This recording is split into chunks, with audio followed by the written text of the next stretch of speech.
Welcome to the Tech Egg. Don't get scrambled. Enjoy the video. In this video, I will explain how to use the Divi Builder in WordPress. To begin, ensure Divi is installed and activated on your WordPress site. You can then enable the Divi Builder on any page or post by clicking the Use the Divi Builder button. This will launch the intuitive visual interface, allowing you to start building your page immediately. It's a fantastic tool for crafting beautiful websites with ease. Understanding Divi's structure is key to effective building. Your page is built with sections, which are the largest content blocks. Inside sections, you add rows, which can be divided into 1 to 6 columns. Finally, modules are placed within these columns. Think of it like building with blocks.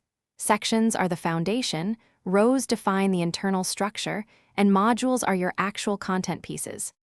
Divi offers incredible design flexibility.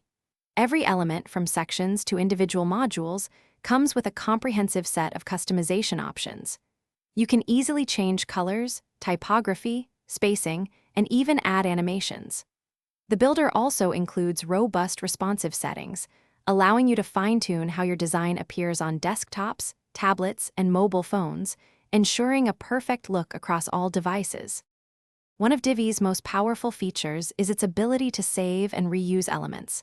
You can save any section, row, or module to your Divi library.